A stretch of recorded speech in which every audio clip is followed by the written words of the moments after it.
Thanks for tuning in, and welcome to the Good Earth's weekly radio show, Another Day of Living, where the conversations are all about eating well, living well, and feeling good. And now, here's your host, Alex Litwack. That's why I'm telling you, I just want to celebrate, yeah. Another day of living, yeah. I just want to celebrate another day of living. I am back with Dr. Rebecca Anderson for part 2 of our conversation about osteopathic medicine. Hello. Hello, Alex. So we talked about the more holistic approach that osteopathy takes, the palpating someone's life force. We talked a little bit about birth trauma, about little kids, about approaching certain illnesses in a different way than just A, doing surgery, or B, handing out big medicine. So I want to talk about some other conditions that are very popular right now, that are very heavily medicated. And I'm wondering what the osteopathic approach would be. So let's start with one of my favorites, which is reflux or GERD. Somebody walks into your office and that's what their complaint is. What's your approach? Okay. Just before I get to that, I just want to make a small comment on one thing that you mentioned about palpating life force. Because I don't want people to misunderstand that we're talking about, when we say life force, we're talking about a living anatomy of a person, and that anatomy contains everything, all the bones and muscles and ligaments, the fascia, blood flow, cells and the physiology and everything. That's what we're palpating, and it's the motion through that which you referred to life force. But I just wanted to be clear with people. So let's take a specific incident, because one of the things that happens is when people think of manipulation, they think of it for back pain or headaches or neck pain. They think it on a very mechanical basis for pain that comes out of the musculoskeletal system. But again, because of the fascia that connects everything, it's another word for fascia is connective tissue, if something is off, so many other things are affected. So let's take GI reflux. What happens is we swallow, let's say, food through our mouth. It goes through a tube called the esophagus, which connects to the stomach, okay? It has to go through what's called the diaphragm. The diaphragm is like a dome-shaped muscle. It's like a saucer that attaches in the front and the sides and the back. And it gets very thick in the very middle of it, and there's basically a hole so that the esophagus goes through the diaphragm and the stomach lays underneath it. Well, there's a little sphincter in between the esophagus and the stomach. So when you swallow food, the pressure of that food opens that valve and it goes into the stomach, and the valve closes, so the stomach contents, which has a lot of acid to break it down, can't come back up, right? Now again, that sphincter, it goes right through the diaphragm. Now what happens if you have a trauma that you get what people call the wind knocked out of you, and you go, ah, and that diaphragm contracts? Or what happens if you get hit on one side more than the other and it twists? It affects the ability of that sphincter to close, to open and close. Particularly, it can't close all the way. So what happens is you eat food and that sphincter doesn't close properly, and back it comes, as people know as heartburn or GI reflux. And we try to treat it with medications, either to make that valve close better or to decrease the acid in your stomach, neither of which I think is the best approach. What osteopathy says is, okay, something's happened where that valve isn't working right, okay? And we palpate, oh my gosh, the diaphragm is so tight, you're not breathing fully, or I can feel that it's twisted. The left side or right side is different than like a towel that you would twist, affecting what's in the middle. So what you do is you treat the diaphragm. You get the tension, the twist out of that through working on the fascia, and the valve starts to close. One of the ways I found out about this, and I don't even remember learning about this from some of my mentors as much as when I started doing this, people came in for a headache or back pain in the beginning, not knowing what this would do for reflux. And in my taking their history and physical, they talked about having heartburn or GI reflux, or they were on medications for that. And so you have to treat what you find. When this kind of palpatory work is you feel for the whole body. It tells you the story. And so I would treat people's diaphragms. They'd come among everything else. So they'd come back and their back is better, or their migraines or their headaches. But they also said, oh my God, I don't have GI reflux anymore. It's one of the ways I learned. And I could go on many, many stories where people come in and they didn't come in for GI reflux, or they don't come in for menstrual cramps is another one. But you treat what's locked up or dysfunctional in the living anatomy, and all these little things get better. Oh, my sinus, I don't get sinus infections anymore. I'm not treating the sinus infection. I just improved the drainage of the sinuses so the stasis of fluids wasn't there. They're not getting infections. But again, GI reflux, most people don't come in for that. We have to treat what we feel, the diaphragm, and they get better. What happens when somebody has had surgeries? Let's say they do have back pain and they've already had a surgery or two and nothing's really taking care of it. And maybe they've also had steroid injections. And then they come to you, but they've already had a lot of interventions. How much can you do for them? It depends. If we say someone has back pain, we have to remember that all back pain is not the same, and people get to back pain different ways. So again, what traditional osteopathy is about is reading through our palpatory skills what's going on. There are chances that, let's just say some back surgeries, people get the vertebra fused. We can't undo that. But if you can normalize the structure, you get the pressure off of things, most people will do better. Typically, if they've had surgery, it usually results in some kind of a scarring where it may make the treatment not hold maybe as long. But still, I have people that come in all the time and we fix them for something and I never see them again. But we have other people, particularly if they've had surgery, where the structure has been changed and I can't reverse that. They may have to come back every so often, which isn't too bad. It's not any different than you take your car in for alignment so your tires don't wear funny. And the alignment doesn't hold just one time, but after using your body, using your car, driving the road, hitting potholes, whatever, you knock it back out. You take it in every so often. And sometimes that happens because surgery can affect permanently the structure. But it doesn't mean you can't still be helped. It's funny. I do think sometimes that we need to think of our bodies as as automobiles, because they need maintenance. They do. And they need care. Yeah. And they need good fuel.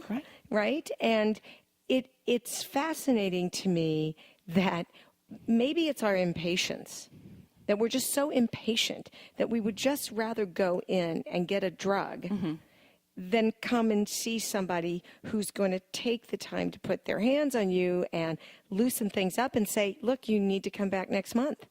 And you may need to come back the next month, because it's so much easier in our culture. I don't know if it's all of, sort of Western society, but certainly in the American society, to take a pill.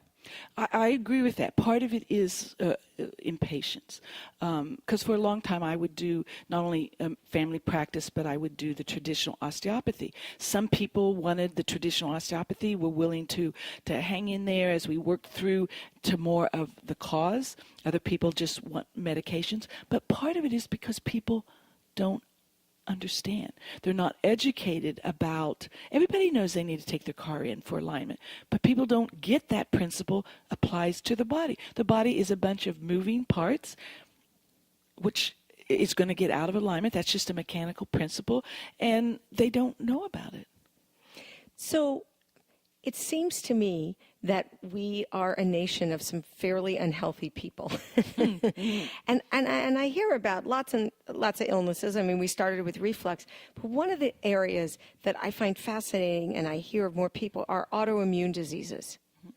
And could you just give a brief sort of explanation about what autoimmune diseases are and how does... We'll pick one like, rheumatoid arthritis, and tell me how you would help somebody with that. Okay. Again, we're still discovering more and more about the body and how it works. But in terms of where we are today in our understanding about autoimmune, one of the systems in the body is the immune system. It's what some people hear about white blood cells. There's different kind of cells and they do different functions trying to protect the body from foreign invaders. But some reason, and there's different thoughts about where that comes from. Some reasons the body, those cells will attack an aspect of the body. Rheumatoid, there are a lot of autoimmune diseases, rheumatoid being one of them, means that these cells, instead of are abnormally attacking the lining of our joints. That's what rheumatoid is. The joints have this what's called the synovium. And it secretes lubricant, and when that attacks that, and you can't do that anymore, that joint becomes dysfunctional. Multiple sclerosis is an autoimmune disease. Colitis, which is where it attacks the GI tract. So the question is, why would they do that? And there are a lot of theories out there. But what you have to understand, the immune system is a defense, right? You feel threatened, whether consciously or your body feels a threat from a virus or bacteria, it's on guard. That's connected to your autonomic nervous system, right? What we call fight or flight. We call it either your sympathetic, which is your fight or flight. I'm either going to fight that bear or I'm going to run away from it, right? And I'm on guard. And that sympathetic nervous system triggers the immune system to get ready. Hypers it up, okay? So I have found, and many osteopaths, that in people with autoimmune disorders have a imbalance in their autonomic nervous system. They're stuck with the gas pedal on. They're in that sympathetic mode and telling their immune system, attack, attack, attack. Well, if you're in that mode, it wouldn't be hard for it to maybe overreach and attack some aspect of your own body. All I can say, what I've seen, is that when people with autoimmune disorders come to see us, I don't say, we treat rheumatoid arthritis. What I treat is the autonomic nervous system imbalance, and the kind of manual work, especially working in the fascia, you can get it to quiet down. And what we see clinically is when the immune system quiets down, the autoimmune disorder gets better. So go back, because I want to just be clear, between sympathetic and autonomic. Okay. The autonomic system has two parts to it, the sympathetic and the parasympathetic. We call it autonomic because it controls your heart rate, the secretions of your pancreas. They're things that aren't typically under our control. So we call it autonomic. So the minute somebody scares me, this whole process starts. My heart rate gets faster, my immune system kicks up, blood flow goes to your extremities, it goes away from your GI tract, your stomach and organs. That's why it's not good to eat when you're stressed out, because you're not going to digest really well. And so people, because of who get stressed out for various different reasons, get stuck like that. And that means their immune system is constantly going. It never rests. And that's what, again, when we rebalance that autonomic nervous system. One of the common things that happens, it's very interesting, the parasympathetic part of the autonomic nervous system is what we call the relaxation part. It runs the GI tract. So when people come in and we start treating them, especially people who are stuck in the sympathetic, all of a sudden their stomach starts gurgling, because that controls the peristalsis, or the motion of the GI tract. Everybody goes, oh, my stomach's gurgling. And I'm like, that's a good sign. We're shifting things. It's like the knee bone's connected to the thigh bone. It's a great song. Yeah, it's a great song. Well, not my singing, but the song is just fabulous. So how does that manifest, though, when a small child has an autoimmune disease? Why? Why does that happen? One of the things that's really important as an osteopath is the history that you take from a patient. Now, again, if this was a small child that comes in, and I have had experience. I had one of the youngest patients who had Crohn's disease. Grandmother was seeing me, and she was being treated at Riley, very sick on steroids. And she said, can you do anything? Again, I explained to her exactly what I explained to you about the autonomic nervous system. This child had had some traumatic experiences in her first 4 years, and it shoved her into this autonomic imbalance. So something, whether it's birth trauma, a bad fall, I'm sorry to use this word, it could be sexual abuse. Something has traumatized that patient or that child to shove her way into the sympathetic part of her autonomic nervous system, causing having white blood cells and her immune system activated. I mean, you can't know without taking the history. What part do genetics play in all of this, in particular with autoimmune stuff? Because I have this thought in my head that biology doesn't have to be destiny. Mm-hmm. I can't give you an answer. I don't know if anybody could. There are different opinions and theories out there about the role of genetics. It's always genetics and, nurture, nature, that kind of thing. And I don't think there's a total answer out there. I don't know it. But again, you still want to take the person, whatever it is. I may not know what all genetically may be playing a role, but if you can try this approach and they get better, who cares? Absolutely. I mean, absolutely. You do feel better. Let's go back and talk a little bit about how you take a history. And what are the kinds of questions that you're asking to get to what you think may be helpful to that person? Right. My history is usually a little bit different. And I also have the luxury that a lot of people who have come to me have already been a conventional route. They've had a lot of diagnostic work. I don't have to start a lot of times from scratch. But the biggest thing is you want to know whatever their symptom is, what happened before that started? What was going on in your life before that started? Were you in a car accident? Did you have a traumatic event, whether it's physical or psychological, And we go all the way back to birth. Tell me about your birth history. What do you know about it? Sometimes people go, I don't know anything. Let me go home and ask my parents, And then it was like, oh my God, they had to pull me out with forceps or whatever. So we're looking for traumatic events, physical, psychologically, that shifted, that happened before their symptoms happened. I think that some people do remember things and they have very specific, I had, as you said, I had that car accident or I had a traumatic birth. What about people who come in and they go, I don't know, it doesn't, I just started to have pain one day. Then what do you do?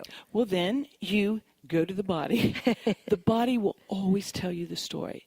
It never lies. And many, many times people will swear this didn't happen or that didn't happen, and then I start working on them, and I'm like, you've had the wind knocked out of you. Or this knee or foot or this twist in your leg. Oh, yeah, I forgot I broke my leg when I was 5. A lot of times the history comes out after the fact. I'm always having to go back and change my notes because after I'm working on people, and it could be 1, 2, 3 treatments into working on people that we get more of the history. But there's always a reason. People do not have a dysfunction for no reason. When you work on people, you start generally at the feet. Generally. Why? Partly, I was taught that way. And there are no hard and fast rules. But again, if you start to look at this body suit, this one piece of suit, sometimes it's just easier to start at the bottom. It's like you're unwinding stuff as you go up. There are times when that doesn't always work and you may have to work on the head first, but it seems like it's easier to unwind things just starting from there. And is there any kind of rhythm that you try to feel in someone's body, or you're just really trying to release and let that blood flow, let that energy flow, loosen up those fascia? Well, I can I can partially answer this, but to really answer that, it would be a whole nother show. And this involves what we call the cranial concept in osteopathy. Probably one of the most controversial concepts about osteopathy. Many people don't believe it. But the whole idea, and this was by a student of Dr. Still's, Dr. Sutherland, who kind of came up with the cranial concept and added it onto it. One of the things Dr. Still imbibed in his students was dig on. I'm just starting this. Dig on, find out more things. And that's what Dr. Sutherland did. He was sitting looking at what's called a disarticulated skull. The skull is in you have so many bones and pieces of the skull and the head, and they fit together in sutures. They're not fused like other joints or something. They fit together on sutures. And the only reason for sutures is for contraction and expansion, just like we put in bridges. Because of cold and heat, we have to have these little suture-like things so they can get bigger and smaller. And he's like, what would be the purpose of that? And he says the only thing has to be movement, motion, breath. Again, what many cultures have called prana and chi. Dr. Sutherland came up with this concept of primary respiration, where the body is constantly in moving. We know with cerebral spinal fluid that there's a flow around the brain, around the spine, and there's movement. And there is this subtle motion you can feel in the body. Part of it is the flow of blood, of nerves, but it's this breath, this movement, which has to do with contraction and expansion. You can feel it in the head. This is where we got this whole craniosacral thing. You can feel it in the sacrum because they're connected through the spinal cord. But it's that motion or lack thereof that directs us that, oh my gosh, something's wrong here. I don't think that sounds so controversial. Maybe that's just me. We are lucky enough to have an osteopathic medical school here in Indianapolis associated with Marian University. And I know that you have students who are following you around like your little shadows. What is it you are trying to teach them, and what is your take on what's going to happen with osteopathy in the future? Yeah, well, it is a great thing that we have this osteopathic medical school here, and it has piqued the interest of the public. Star has done some articles on it. We had our first class graduate this past May. The deal is, where is osteopathy headed? We already have incorporated everything with allopathic medicine, and we're training wonderful people. MDs, DOs in that aspect are practicing the same. And that's great if that's what they want to do. The point is what happens with the traditional manual aspect. It's still an alternative form. And what I'm seeing is that there seems to be a renewed interest by many of the students in what is this traditional part? Why did it happen? I want to know about it. And I think part of that is because the whole world is more into alternative or complementary or functional medicine. It's much more accepted, like acupuncture. And so I think there is more of a renewed interest in osteopathy. So I'm doing everything I can for any of the students who are interested to let them come and shadow me and let them see what traditional osteopathy has to offer, just like it was shown to me many years ago. Which makes me so happy because... And my patient's happy. They're so afraid I'm going to retire. Yeah, no retiring, no retiring. Have you ever had somebody walk in and you've taken a history and gone, nope, I can't touch this? Well, from after 33 years of practice and seeing how this kind of traditional osteopathy has helped people, seeing all my mentors, what they've done for people, there is nothing that osteopathy can't help. It may not be the answer for everything. And unfortunately, it's true. I have people come in, history of breast cancer, and then they're complaining of their back hurting. And it's not, it's back pain because it's what we call, it's spread to the bones. And I have to tell them, you need to go get an MRI and you need to take care of this. And that happens, but still, the shock of that can be worked with. There are things that it could be helped. My vision is that this traditional osteopathy should be just part of the standard of care of medicine. It's not the answer for everything. But it's a piece of it. It's a piece of it. A big piece. Yeah, it's a big piece for me. It's a big piece for my family. And as I said in, part one, you have been a part of helping my entire family feel better. So for that, I'm ever so grateful, and definitely hope you don't retire anytime soon and that those students keep coming to see you. Yeah, well, it's definitely, there's more interest. One of the things too, there is a booklet out in our profession, and as we tried to identify what people are doing this around the country so that we can refer people. And there's it's called the Cranial Academy, and they put a booklet out so that you can find out where all the people are. The booklet's getting bigger. I got a new booklet just this year, and it's bigger than the one before. So something's happening. And I'm getting more requests from students, so it's encouraging. It's very encouraging, and I just want to say again, thank you for letting me twist your arm. Sure. Thank you. Now I have to fix it. And thank you for sharing all this wonderful knowledge and experience that you have. I deeply appreciate you, Dr. Rebecca Anderson.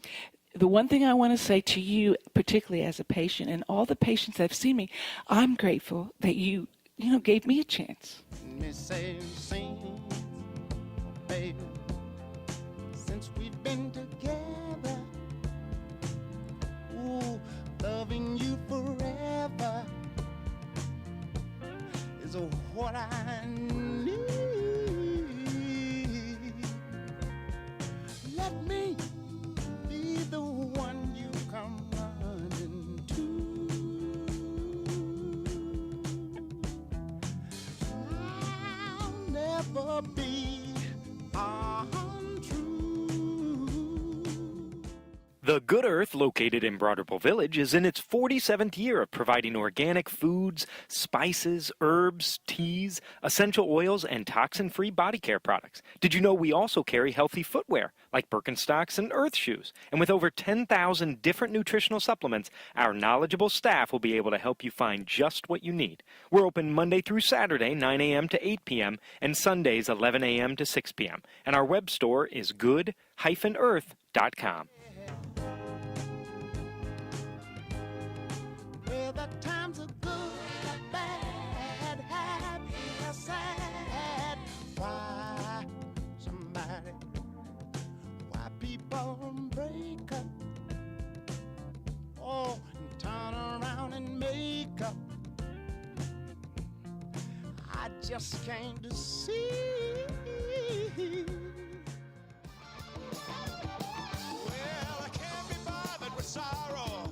And I can't be bothered with hate, no, no. I'm using up my time for feeling fine every day, yeah. That's why I'm telling you, I just want to celebrate. Oh, yeah. That's our show. Don't forget to like us on Facebook. And if you've missed one of our programs, you can find it at goodearthradio.com. Thanks so much for tuning in. This is Alex Litwack. Have a great week. The happiest half hour of your day has been brought to you by the Good Earth Natural Food Company, keeping Indy healthy since 1971.